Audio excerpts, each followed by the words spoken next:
हाँ भाई। नमस्कार दोस्तों सभी को। देवदृष्टि के ऑनलाइन ऑफलाइन प्लेटफॉर्म पे मैं सोमेश कुमार यादव आप लोगों का स्वागत करता हूँ सभी का।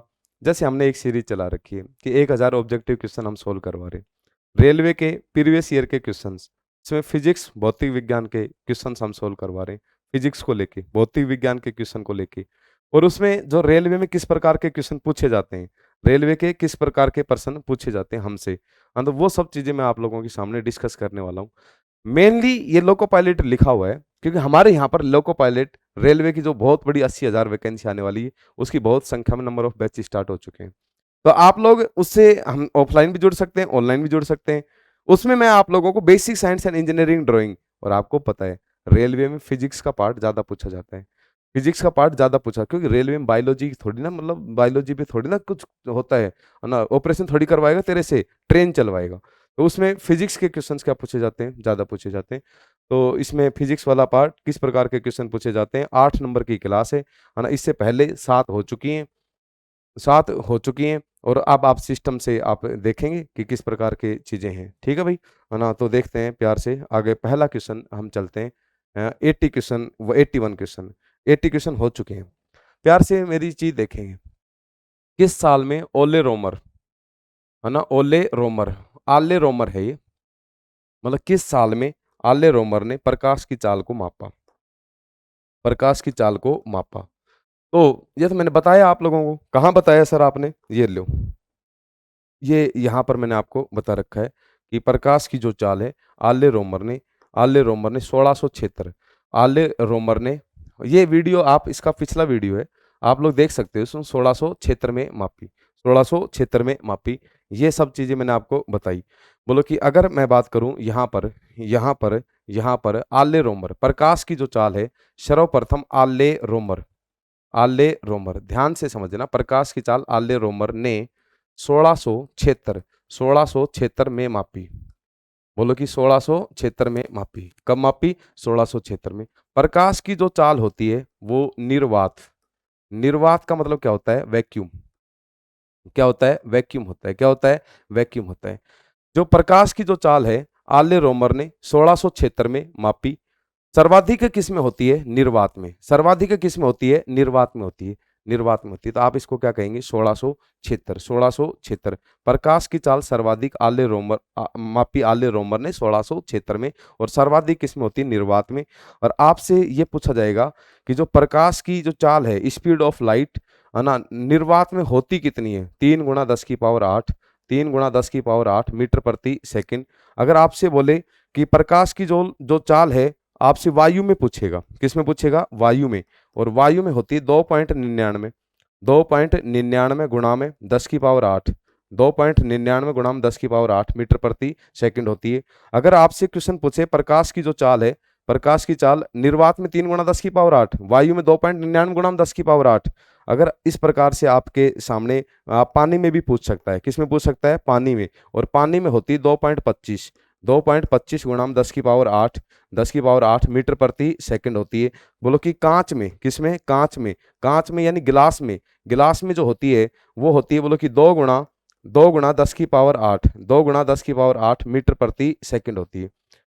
बोलो कि प्रकाश की जो चाल है, आले रोमर ने 1676 में मापी, 1676 में मापी। तो प्रकाश की चाल सर्वाधिक किस में होती है? निर्वात में। निर्वात में कितनी होती है? 3 गुणा 10 की पावर 8 मीटर प्रति सेकंड। वायु में कितनी होती है? 2.99 गुणा 10 की पावर 8 मीटर प्रति सेकंड। पानी में कितनी होती है? 2.25। और कांच में कितनी होती है? 2 गुणा 10 की पावर 8। ये आपसे क्वेश्चन पूछा जा सकता है। अगले क्वेश्चन की तरफ चलते हैं। अंतरिक्ष यान से अंतरिक्ष यात्री को आकाश कैसा दिखाई देते हैं? अंतरिक्ष यात्री को, अंतरिक्ष यात्री को अंतरिक्ष का रंग कैसा दिखाई देता है? तो आप क्या कहेंगे? काला दिखाई देता है। कैसा दिखाई देता है? काला। तो इसका जो आंसर होगा वो ए आंसर होगा। इसका आंसर क्या होगा? ए आंसर होगा। काला दिखाई देता है। कैसा दिखाई देता है? काला। वेरी वेरी इंपॉर्टेंट बात, समझेंगे प्यार और प्रेम से, प्यार और प्रेम से चीज देखेंगे, समझने की करेंगे कोशिश। सबसे इंपॉर्टेंट बात मैं आपको बता रहा हूं कि होता क्या है कि एक घटना होती है प्रकीर्णन। क्या होती है? प्रकीर्णन की घटना होती है। किसकी घटना होती है? प्रकीर्णन। अगर प्रकीर्णन होता क्या है कि वायुमंडल में उपस्थित धूल मिट्टी के कणों से, यहां पर अभी वायुमंडल है, धूल मिट्टी के कण भी हैं। वायुमंडल में उपस्थित धूल मिट्टी के कणों पर जब सूर्य का प्रकाश आता है तो धूल मिट्टी का कण उस प्रकाश को अपने चारों तरफ फैला देता है। चारों तरफ फैलाने की घटना को चारों तरफ फैलाने की घटना को हम प्रकीर्णन कहते हैं। क्या कहते हैं? प्रकीर्णन। क्या कहते हैं? प्रकीर्णन कहते हैं। बोलो कि अगर मान के चलो कि आपसे क्वेश्चन पूछा जाए, बोलो कि अंतरिक्ष, बोलो अंतरिक्ष यात्री, अंतरिक्ष यात्री, अंतरिक्ष यात्री का अंतरिक्ष यात्री को अंतरिक्ष का रंग, अंतरिक्ष का रंग, अंतरिक्ष का रंग कैसा दिखाई देता है? काला दिखाई देता है। अंतरिक्ष का जो रंग है वो अंतरिक्ष का रंग अंतरिक्ष का रंग कैसा दिखाई देता है? काला दिखाई देता है, क्योंकि वहां पर वायुमंडल नहीं है। वायुमंडल नहीं है मतलब प्रकीर्णन की घटना घटित होती नहीं है, प्रकीर्णन की घटना घटित होती नहीं है। सर इसकी कोई और भी एग्जाम्पल है क्या? आपसे क्वेश्चन पूछा जाएगा जैसे आकाश, बोलो आकाश का रंग, किसका रंग? आकाश का रंग, आकाश का रंग नीला दिखाई देना, कैसा दिखाई देना? नीला। कौन सी घटना के कारण होता है? प्रकीर्णन। बोलो कि पानी का रंग, किसका रंग? पानी का रंग कैसा दिखाई देना? नीला दिखाई देना, प्रकीर्णन के कारण। जब सूर्य उदय होता है, जब सूर्य उदय होता है, और बोलो कि जब सूर्य उदय व सूर्य अस्त के समय, है ना, के समय, बोलो कि सूर्य उदय व सूर्य अस्त के समय आकाश का रंग, आकाश का रंग आपको नहीं, कैसा रंग दिखाई देता है? लाल, लालिमा दिखाई देती है। बादलों का रंग, किसका रंग? बादलों का रंग सफेद दिखाई देना, सफेद दिखाई देना, ये भी कौन सी घटना है? प्रकीर्णन की घटना है। 5 एग्जाम्पल है। आकाश का रंग नीला, पानी का रंग नीला, बादलों का रंग सफेद, सब सूर्य उदय अस्त के समय लाल रंग दिखाई देना, अंतरिक्ष यात्री को अंतरिक्ष का रंग काला दिखाई देना, ये कौन सी घटना है? प्रकीर्णन की घटना है। कौन सी घटना है? प्रकीर्णन की घटना है। इस प्रकार से कोई भी आपसे क्वेश्चन पूछ सकता है। आगे चलते हैं। वास्तविक सूर्य उदय से 2 मिनट पहले ही सूर्य दिखना और वास्तविक सूर्य अस्त के लगभग 2 मिनट बाद तक सूर्य दिखने के कारण किसे जिम्मेदार ठहराया जा सकता है? ये आप लोगों से पूछना चाह रहे हैं। मतलब ये कह रहा है कि सूर्य उदय से पूर्व भी सूर्य का दिखाई देना, सूर्य अस्त के बाद भी सूर्य का दिखाई देना, कौन सी घटना का उदाहरण है? ये मैंने आपको अपवर्तन में पढ़ाया। जब सूर्य उदय से पूर्व ही सूर्य का दिखाई देना, ये अपवर्तन की घटना है। सूर्य अस्त के बाद भी सूर्य का दिखाई देना अपवर्तन की घटना है। किसकी घटना है? अपवर्तन की। एक्चुअलिटी में होता क्या है? ये बादल है, ये क्या है? बादल है। और ये तुम्हारा सूर्य है। सूर्य वास्तविक रूप से बादलों में ही रहता है। किसमें रहता है? बादलों में ही रहता है। किसमें रहता है? बादलों में। मान के चलो कि बादलों से बाहर निकलेगा 6 AM पर। जब 6 AM पर निकलेगा तो हमें 6 AM पर ही दिखना चाहिए ना, लेकिन सूर्य हमें 2 मिनट पहले ही चपटा दिखाई देता है, दीर्घ वर्ताकार दिखाई देता है, ऊपर उठा हुआ दिखाई देता है, और ये बोलो कि 5:58 पर ही दिखाई देने लग जाता है। 5:58 पर ही दिखाई देने लग जाता है, 2 मिनट पहले ही दिखाई देने लग जाता है। तो बोलो कि सूर्य उदय से पूर्व ही सूर्य का दिखाई देना, ये कौन सी घटना है? अपवर्तन। क्या है ये? अपवर्तन है। अगर मान के चलो कि सूर्य डूब गया, बादलों में डूब गया, तो हमें दिखना बंद हो जाना चाहिए, लेकिन अभी भी दिखना बंद नहीं हुआ। अभी भी हमें सूर्य ऊपर उठा हुआ दिखाई दे रहा है, चपटा दिखाई दे रहा है, दीर्घ वर्ताकार दिखाई दे रहा है ना, लंबा दिखाई दे रहा है। हाँ, तो बोलो कि ये कौन सी घटना है? अपवर्तन। 6 बजे बादलों के अंदर चला गया था, 6 बजे बादलों के अंदर चला गया था, दिखना बंद हो जाना चाहिए। बोलो अभी भी हमें ऊपर चपटा दिखाई दे रहा है, मतलब 6:02 तक दिखाई देता ही रहता है। मतलब 2 मिनट तो पहले, सूर्य उदय से पहले ही दिखाई देने लगता है, सूर्य अस्त के बाद भी 2 मिनट तक दिखाई देता रहता है। तो बोलो कि अपवर्तन के कारण सूर्य हमें कुल 4 मिनट अधिक दिखाई देता है। कुल कितने मिनट अधिक दिखाई देता है? 4 मिनट अधिक दिखाई देता है। तो बोलो इसका जो आंसर होगा वायुमंडलीय अपवर्तन होगा, डी आंसर होगा। कौन सा आंसर होगा? डी आंसर होगा। अच्छा क्वेश्चन था। सीवी रमन के बारे में निम्नलिखित में से क्या गलत है? सीवी रमन के बारे में निम्नलिखित से क्या चीजें गलत है? मैं आपको सीवी रमन की सारी चीजें बता रहा हूं, समझ लो। सबसे पहली बात तो ये, एक प्रकीर्णन की घटना होती है। बोलो किसकी घटना होती है? प्रकीर्णन। किसकी घटना होती है? प्रकीर्णन। प्रकीर्णन की घटना से संबंधित एक वैज्ञानिक है जिसका नाम है रमन। क्या नाम है? रमन। पूरा नाम क्या है? सीवी रमन। इस सीवी रमन का जो जन्म है वो 7 नवंबर 1888 को हुआ। 1888 को हुआ। ये 7 नवंबर 1888 को क्या हुआ? जन्म। बोलो इस रमन नाम के वैज्ञानिक ने 28 फरवरी, कितनी फरवरी? 28 फरवरी 1928, 28 फरवरी 1928 को बताया कि आकाश का रंग नीला दिखाई देता है। 28 फरवरी 1928 को बताया कि आकाश का रंग कैसा दिखाई देता है? नीला दिखाई देता है। कौन सी घटना के कारण? रमन। इसीलिए 28 फरवरी को विज्ञान दिवस मनाया जाता है। कौन सा दिवस मनाया जाता है? विज्ञान दिवस। कौन सा दिवस मनाया जाता है? विज्ञान दिवस मनाया जाता है। अगली बात यह है कि इसी बात के लिए 1930 का नोबेल पुरस्कार मिला। कौन सा पुरस्कार मिला इसे? नोबेल पुरस्कार मिला। अच्छी बात यह है इसे 1954 का भारत रत्न भी मिला। इसको 1954 का कौन सा रत्न मिला? भारत रत्न मिला। जो प्रकीर्णन की घटना होती है, अहम काम प्रकीर्णन के बारे में रमन नाम के वैज्ञानिक ने किया। रमन नाम के वैज्ञानिक का जन्म 7 नवंबर 1888 को हुआ। रमन नाम के वैज्ञानिक का जन्म 7 नवंबर 1888 को हुआ। 28 फरवरी 1928 को उन्होंने बताया कि आकाश का रंग नीला दिखाई देता है प्रकीर्णन के कारण, इसीलिए 28 फरवरी को विज्ञान दिवस मनाया जाता है। 1930 को नोबेल पुरस्कार, 1930 का नोबेल पुरस्कार इसी बात के लिए मिला, और 1954 को भारत रत्न मिला। पहला आएगा 1954 में भारत रत्न से सम्मानित किया गया, तो ये बात तो सत्य है। उन्हें 1930 का नोबेल पुरस्कार जीता, ये बात भी सत्य है। उनका जन्म 1888 में तमिलनाडु में हुआ, 7 नवंबर को, अच्छी बात है। उन्हें 1987 में नाइटहुड की उपाधि दी गई ना, ये कोई आंसर नहीं है, डी आंसर है ना, ये आपका गलत ऑप्शन है ना। नाइटहुड की उपाधि से इसका कोई लेना देना नहीं है, तो ये आपका गलत आंसर हो जाएगा। मैंने सारी चीजें डिस्कस की आप लोगों के सामने, अच्छी बात है। अगले क्वेश्चन की तरफ चलते हैं। बादलों का रंग सफेद दिखाई देता है, मैंने बता रखा है, प्रकीर्णन के ढूंढना पड़ेगा, प्रकीर्णन ढूंढना पड़ेगा। आंसर क्या आएगा? डी आएगा। आकाश का रंग नीला, पानी का रंग नीला, बादलों का रंग सफेद, अंतरिक्ष यात्री को अंतरिक्ष का रंग काला, और सूर्य उदय सूर्यास्त के समय अंतरिक्ष का रंग लाल दिखाई देता, लालिमा दिखाई देती, प्रकीर्णन की घटना होती है। ये सब चीजें हैं, और कोई बात नहीं। अब सबसे एक इंफॉर्मेशन आपके लिए वेरी वेरी इंपॉर्टेंट, आप लोगों के सामने 1 मई से, मतलब 1 मई से हमारा नया बैच प्रारंभ हो चुका है, जिसमें 8:15 बजे हमारी इस जयपुर के अंदर 2 ब्रांच है। पहली शाखा, दूसरी शाखा। पहली शाखा Nehru garden, Tonk road, clear vision के नाम से, नेहरू गार्डन के पीछे। दूसरी शाखा रिद्धि सिद्धि चौराया जयपुर, यहां पर इसके संपर्क नंबर दे रखे हैं, इसके भी संपर्क नंबर दे रखे हैं।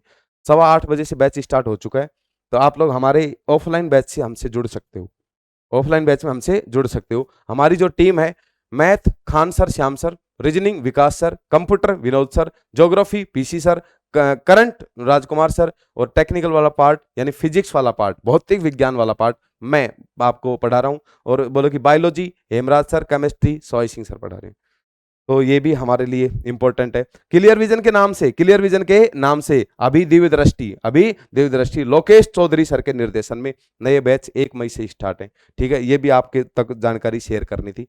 एक समतल दर्पण के लिए छवि होती है, आपसे क्वेश्चन पूछना चाह रहा है, समतल दर्पण में प्रतिबिंब कैसा बनता है, इमेज कैसी बनती है, ये बड़े ध्यान से चीज सीखेंगे। अगर मान के चलो आपसे ये कहेगा, अगर मान के चलो समतल, क्या कहेगा? समतल दर्पण। कौन सा दर्पण? समतल दर्पण। और समतल दर्पण के अंदर जो प्रतिबिंब बनता है वो बनता है आभासी।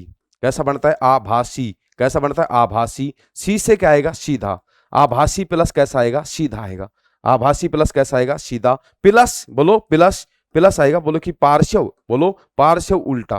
कौन सा उल्टा? पार्श्व उल्टा। प्लस प्लस आएगा वस्तु के बराबर, बोलो किसके बराबर आएगा? वस्तु के बराबर प्रतिबिंब बनेगा। वस्तु के क्या बनेगा? बराबर प्रतिबिंब बनेगा। तो देख लो कौन सा इसमें आप लोगों को चीज है। आभासी बनेगा, पार्श्व उल्टा, है ना, पार्श्व उल्टा, तो बोलो कि पार्श्व उल्टा। इसका आंसर क्या आएगा? ये आएगा डी आंसर। डी आंसर आएगा, क्या आएगा? डी आंसर आएगा।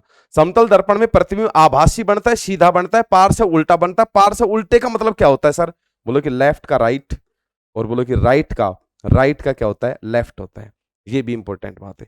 चलो कोई बात नहीं, आगे चलते हैं। उत्तल दर्पण का प्रयोग किस में किया जाता है? जो आपका उत्तल दर्पण है, जो वाहनों के साइड मिरर में, जो बाइक है ना, बाइक, उस बाइक में बगल में 2 शीशे लगे हैं ना, शक्ल देखने के लिए नहीं हो, पीछे के व्हीकल्स देखने के लिए होते हैं। पीछे से वाहन आते हैं, पीछे से तो बड़ी सी बस आती है, बड़ा सा ट्रक आता है। बोलो कि वो जो उत्तल दर्पण है, ये बड़ी सी वस्तु को छोटा करके दिखाता है। बड़ी सी वस्तु को क्या करके दिखाता है? छोटा करके दिखाता है। कौन सा दर्पण है? उत्तल दर्पण। कौन सा दर्पण है? उत्तल दर्पण। जो वाहनों में रियर मिरर का मतलब आप लोग ऐसे, रियर मतलब पीछे वाला, यानी साइड मिरर के रूप में। कौन से मिरर के रूप में? साइड मिरर के रूप में लगा होता है, वाहनों में साइड मिरर के रूप में लगाता है ना, है ना। इस प्रकार शीशे की खिड़कियां, अरे नहीं भाई, खिड़कियों में जो दर्पण होता है वो नॉर्मल ग्लास है, वो मेकअप दर्पण ना ना, है ना। ये इस प्रकार से कोई आप लोगों के नहीं है, तो ये आपका हो जाएगा। एक दर्पण की वक्रता की फोकस लंबाई और त्रिज्या के बीच में संबंध क्या है? आपसे बोल रहा है त्रिज्या और वक्रता फोकस दूरी और त्रिज्या में संबंध क्या है, वक्रता त्रिज्या और फोकस दूरी में संबंध क्या है। आपको ऐसे याद रखना है, मैं जो बता रहा हूँ ऐसे याद करना है लंबे समय। ये दो दो दिख रहा है, सभी में दो दिख रहा है, अरे बात अब दो लगाएं कहाँ, है ना, ये बात इंपॉर्टेंट है। आपने मैथ में पढ़ा होगा व्यास डायमीटर का आधा, व्यास यानी डायमीटर का जो आधा होता है ना, डायमीटर का जो आधा होता है, किसका आधा, डायमीटर का जो आधा होता है ना, बोलो कि वो क्या कहलाती है, त्रिज्या कहलाती है। क्या कहलाती है, त्रिज्या यानी रेडियस कहलाती है। क्या कहलाती है, रेडियस। व्यास का आधा क्या है, त्रिज्या। आपने मैथ में आज तक ये नहीं पढ़ा है, त्रिज्या का भी आधा, त्रिज्या का भी आधा पढ़ा है क्या, कभी नहीं पढ़ा, आज पढ़ ले, आज पढ़ ले। बोलो कि वक्रता, बोलो वक्रता त्रिज्या, वक्रता त्रिज्या, वक्रता त्रिज्या का आधा, वक्रता त्रिज्या का आधा, और वक्रता त्रिज्या का जो आधा होता है उसे हम फोकस दूरी कहते हैं। बोलो कौन सी दूरी कहते हैं, फोकस दूरी कहते हैं। कौन सी दूरी कहते हैं, फोकस दूरी। वक्रता त्रिज्या का जो आधा है ना, वक्रता त्रिज्या का आधा, उसे कौन सी दूरी कहते हैं, फोकस दूरी कहते हैं। कौन सी दूरी कहते हैं, फोकस दूरी कहते हैं। तो देख ले भाई, वक्रता त्रिज्या का आधा, जो वक्रता त्रिज्या है वो 2f लिख रखा है क्या, r बराबर, इसको r लिख सकते हैं, r दो इधर गुणा हो जाए, r बराबर 2f, r बराबर क्या होता है 2f हो गया, तो सी आंसर हो जाएगा। कौन सा आंसर हो जाएगा, सी आंसर हो जाएगा। थोड़ा सा आगे चलते हैं भाई। एक वक्रीय दर्पण जिसमें परावर्तन सतह अंदर की ओर वक्रीय होती है उसे क्या कहा जाता है, अंदर की तरफ क्या होती है, वक्र बना होता है, अंदर की तरफ वक्र बना होता है। तो अब उसके अंदर क्या आप लोगों के सामने पूछना चाह रहे हैं, मतलब क्या कहना चाह रहे हैं, सबसे इंपॉर्टेंट बात ये, मैं आपको ये बता रहा हूं अंदर की तरफ यूं। सबसे पहली बात तो ये, एक दर्पण तो होता ही है, और ये जो दर्पण होता है ये अवतल दर्पण होता है।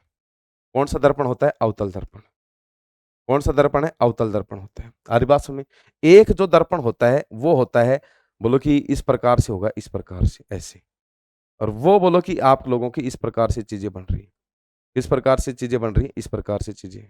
अरे बात सुनिए, और बोलो ये होता है आप लोगों का, बोलो कि उत्तल दर्पण। कौन सा दर्पण होता है, उत्तल दर्पण की आकृति है, उत्तल दर्पण की क्या है, आकृति है। अंदर की तरफ वक्र बना हुआ है ना, तो इसके अंदर मेरे को ऐसा ये सब चीजें हैं, तो बोलो कि इस अंदर परावर्तन सतह अंदर की ओर, परावर्तक सतह अंदर की ओर वक्रीय बनी हुई है ना, अंदर ये आएगा, अंदर की तरफ वक्र बनी हुई परावर्तक सतह ये है परावर्तक भेजने वाली, मतलब प्रकाश अगर मान के चलो कि आएगा, शकल देखोगे तो इधर से देखोगे ना, तो ये वाली सतह अंदर की तरफ वक्रीय है, अंदर की तरफ क्या है, वक्रीय है, अंदर की तरफ वक्रीय है, अंदर की तरफ वक्रीय है, तो बोलो अवतल दर्पण होगा। कौन सा दर्पण होगा, अवतल दर्पण होगा, ए आंसर आएगा। कौन सा आंसर आएगा, ए आंसर आएगा।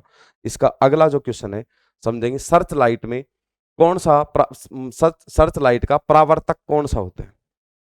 मैं आपको ये बताना चाहता हूं, सबसे इंपॉर्टेंट बात ये, अगर मान के चलो कि सर्च लाइट में पूछ रहा है, सर्च लाइट का पूछ रहा है, मतलब ढूंढने वाली लाइट में पूछ रहा है, ढूंढने वाली लाइट में हमें छोटी वस्तु, कौन सी वस्तु, छोटी वस्तु बड़ी दिखाई देती है। छोटी वस्तु कैसी दिखाई देती है, बड़ी। छोटी वस्तु कैसी दिखाई देती है, बड़ी दिखाई देती है। सर्च लाइट में किसमें, सर्च लाइट में छोटी वस्तु कैसी दिखनी चाहिए, बड़ी, और छोटी वस्तु को बड़ा करके दिखाता है अवतल दर्पण। बोलो कौन सा दर्पण दिखाता है, अवतल दर्पण। कौन सा दर्पण दिखाता है, अवतल दर्पण। तो बोलो इसमें अवतल दर्पण आएगा, बी आंसर आएगा। कौन सा आंसर आएगा, बी आंसर आएगा। मैं आप लोगों के सामने ये एक और सूचना शेयर करना चाहता हूं कि 3 मई से प्रातः 8:15 बजे एलडीसी, जो राजस्थान में बहुत बड़ी वैकेंसी आने वाली है, लाखों बच्चों का इंतजार है, तो बोलो कि एलडीसी की वैकेंसी बहुत जल्द आने वाली, 3 मई से। कितने मई से, 3 मई से हम प्रातः 8 बजे, प्रातः 8 बजे 3 मई, कितने मई, 3 मई से 8:15 बजे, 8:15 बजे हमारे जयपुर के अंदर 2 सेंटर हैं, ऑफलाइन सेंटर 2, गांधीनगर मोड़, क्लियर विजन, नेहरू गार्डन के पीछे दिव्य दृष्टि के नाम से, और रिद्धि सीधी चौराहे पर दिव्य दृष्टि के नाम से है, और उसमें लोकेश चौधरी सर के निर्देशन में ये हमारी टीम आप लोगों को पढ़ाएगी। उसमें साइंस अलग, है ना, जीके का पार्ट, ये सब चीज़ें हैं, जैसे कि मैथ खान सर, बोलो कि श्याम सर पढ़ा रहे हैं, इंग्लिश किशन सर पढ़ा रहे हैं, art and culture Vishnu sir पढ़ा रहे हैं, ज्योग्राफी पीसी यादव सर पढ़ा रहे हैं, हिंदी डीएस तनवार सर पढ़ा रहे हैं, हिस्ट्री कृष्णा सर पढ़ा रहे हैं, साइंस में आप लोगों को हेमराज सर, और साइंस में सवाई सिंह सर पढ़ा रहे हैं। हमारी बात में तो ये भी एलडीसी की आपको सूचना देनी है, 3 मई से हमारा बैच स्टार्ट है। याद रखना, आप इस सूचना को ज़्यादा से ज़्यादा आप शेयर करें, कोई भी ग्रुप है, और ज़्यादा से ज़्यादा हमसे जुड़ने की क्या करेंगे, कोशिश करेंगे। ठीक है दोस्तों, आज के लिए इतना ही काफ़ी है, बाकी के समाचार कल की क्लास में करेंगे। थैंक यू, धन्यवाद, टाटा, बाय बाय।